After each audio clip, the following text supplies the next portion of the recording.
Alice's Adventures in Wonderland by Lewis Carroll, illustrated by Sir John Tenniel. All in the golden afternoon, full leisurely we glide, for both our oars with little skill by little arms are plied, while little hands make vain pretence our wanderings to guide. Ah, cruel three, in such an hour, beneath such dreamy weather, to beg a tale of breath too weak to stir the tiniest feather! Yet what can one poor voice avail against three tongues together? Imperious Prima flashes forth her edict to begin it. In gentler tones Secunda hopes there will be nonsense in it, while Tertia interrupts the tale not more than once a minute. Anon to sudden silence won, in fancy they pursue the dream-child moving through a land of wonders wild and new, in friendly chat with bird or beast, and half believe it true.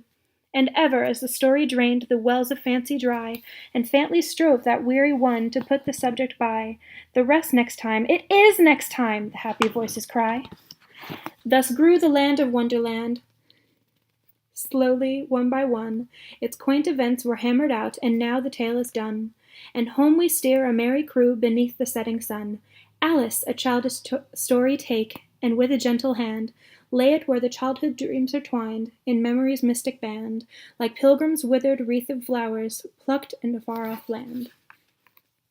Chapter 1. Down the Rabbit Hole. Alice was beginning to get very tired of sitting by her sister on the bank, and of having nothing to do. Once or twice she had peeped into the book her sister was reading, but it had no pictures or conversations in it, and what is the use of a book, thought Alice, without pictures or conversations? So she was considering in her own mind, as well as she could, for the hot day had made her feel very sleepy and stupid, whether the pleasure of making a daisy chain would be worth the trouble of getting up and picking out the daisies, when suddenly a white rabbit with pink eyes ran close by her. There was nothing so very remarkable in that, nor did Alice think it very much out of the way to hear the rabbit say to itself, oh dear, I shall be too late." When she thought over it afterwards, it occurred to her that she ought to have wondered at this, but at the time it all seemed quite natural. But when the rabbit actually took a watch out of its waistcoat pocket and looked at it and then hurried on, Alice started to her feet, for it flashed across her mind that she had never before seen a rabbit with either a waistcoat pocket or a watch to take out of it, and with burning curiosity she ran across the field after it, and it was just in time to see it pop down a large rabbit hole under the hedge. In another moment down went Alice after it, never once considering how in the world she was to get out again. The rabbit hole went straight on like a tunnel for some way, and then suddenly dipped down, so suddenly that Alice had not a moment to think about stopping herself before she found herself falling down what seemed to be a very deep well. Either the well was very deep, or she fell very slowly, for she had plenty of time as she went down to look about her, and to wonder what was going to happen next. First she tried to look down and make out what she was coming to, but it was too dark to see anything. Then she looked at the sides of the well, and noticed they were filled with cupboards and bookshelves. Here and there she saw maps and pictures hung upon pegs. She took down a jar from one of the shelves as she passed. It was labeled Orange Marmalade, but to her great disappointment it was empty. She did not like to drop the jar for fear of killing somebody underneath, so she managed to put it onto one of the cupboards as she fell past it. Well, thought Alice to herself, as after such a fall as this, I shall think nothing of tumbling downstairs. How brave they'll all think me at home. Why, I wouldn't say anything about it, even if I fell off the top of the house. Which was very likely true. Down, down, down. Would the fall never come to an end? I wonder how many miles I've fallen by this time, she said aloud.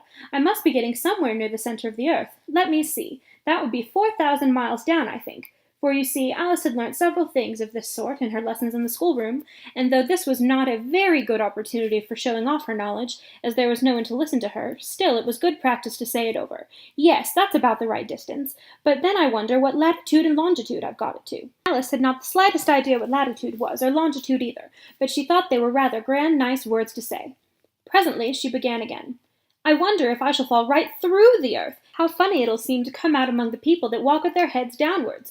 The antipathies, I think. She was rather glad there was no one listening this time, as it didn't sound like the right word. But I shall have to ask them what the name of the country is, you know. Please, ma'am, is this New Zealand or Australia? She tried to curtsy as she spoke. Fancy curtsying as you're falling through the air. Do you think you could manage it? And what an ignorant little girl she'll think me for asking. No, it'll never do to ask. Perhaps I shall see it written up somewhere. Down, down, down. There was nothing else to do, so Alice soon began talking again. Dinah'll miss me very much tonight, I should think. Dinah was the cat.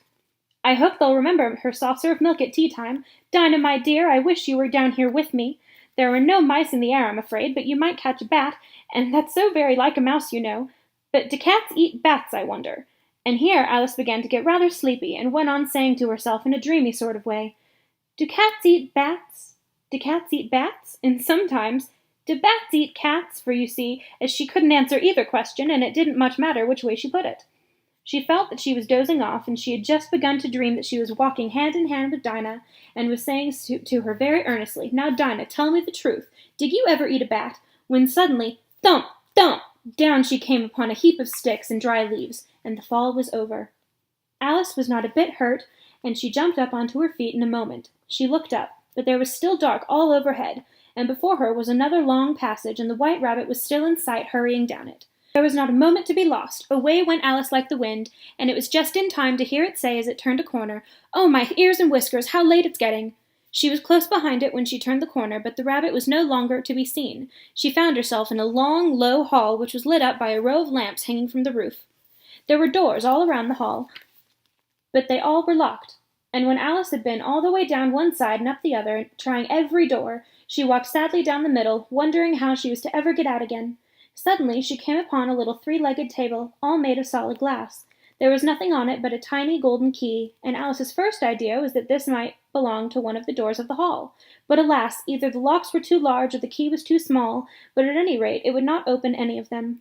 However, on a second time around, she came upon a low curtain she had not noticed before, and behind it was a little door about 15 inches high, and she tried the little golden key in the lock, and to her great delight it fitted. Alice opened the door and found that it led into a small passage, not much larger than a rat-hole.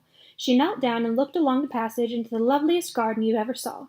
How she longed to get out of that dark hall and wander amongst those beds of bright flowers and those cool fountains, but she could not even get her head through the doorway, and even if my head would go through, thought poor Alice, it would be of very little use without my shoulders. Oh, how I wish I could shut up like a telescope. I think I could, if I only knew how to begin. For you see, so many out-of-the-way things had happened lately that Alice had begun to think very few things indeed were really impossible. There seemed to be no use in waiting by the little door, so she went back to the table, half hoping she might find another key on it, or at any rate a book for rules of shutting people up like telescopes. This time she found a little bottle on it, which certainly was not here before, said Alice, and tied round the neck of the bottle was a paper label with the words "Drink Me" beautifully printed on it in large letters. It was all very well to say "Drink me," but the wise little Alice was not going to do that in a hurry. "No, I'll look first," she said, "to see whether it's marked poison or not," for she had read several nice little stories about children who had gotten burnt and eaten up by wild beasts and other unpleasant things, all because they would not remember the simplest rules their friends had taught them, such as that a red-hot poker will burn you if you hold on to it for too long, and that if you cut your finger very deeply with a knife it usually bleeds, and she had never forgotten that, if you drink from a bottle marked poison, it is almost certain to disagree with you sooner or later. However, this bottle was not marked poison, so Alice ventured to taste it, and finding it very nice, it had in fact a sort of mixed flavor of cherry tart, custard, pineapple, roast turkey, toffee, and a hot buttered toast, and she very soon finished it off. "What a curious feeling," said Alice. "I must be shutting up like a telescope." And so it was indeed. She was now only 10 inches high, and her face brightened up at the thought that she was now the right size for going through the little door into that lovely garden. First, however, she waited for a few minutes to see if she was going to shrink any further. She felt a little nervous about this, for it might end, you know, Alice said to herself, in my going out altogether like a candle. I wonder what I should be like then. And she tried to fancy what the flame of a candle looks like after the candle is blown out, for she could not remember having ever seen such a thing. After a while, finding that nothing more had happened, she decided to go into the garden at once. But alas, the poor Alice, she got to the door, and she found that she had forgotten the golden little key. When she went back to the table for it, she found she could not possibly reach it. She could see it quite plainly through the glass, and she tried her best to climb up one of the legs of the table, but it was too slippery, and when she had tired herself out with trying, the poor little thing sat down and cried. "Come, there's no use in crying like that," said Alice to herself rather sharply. "I advise you to leave off this minute." She generally gave herself very good advice, though she very seldom followed it, and sometimes she scolded herself so severely as to bring herself into tears again, and once she remembered trying to box her own tears for having cheated herself in a game of croquet she was playing against herself, for this curious child was very fond of pretending to be two people. "But it's no use now," thought poor Alice, "to pretend to be two people. Why, there's hardly enough of me left to make one respectable person." Soon her eye fell on a little glass box that was lying under the table. She opened it and found it in a very small cake, on which the words "Eat me" were beautifully marked in currants. "Well, I'll eat it," said Alice, "and if it makes me grow larger I can reach the key, and if it makes me grow smaller I can creep under the door. So either way I'll get into the garden, and I don't care which happens." She ate a little bit and said anxiously to herself, "Which way? Which way?" holding her hand to the top of her head to feel which way it was growing, and she was quite surprised to find that she remained the same size. To be sure, this is what generally happens when one eats cake, but Alice had gotten so much into the way of expecting nothing but out-of-the-way things to happen, that it seemed quite dull and stupid for life to go on in such a common way. So she set to work, and very soon finished off the cake.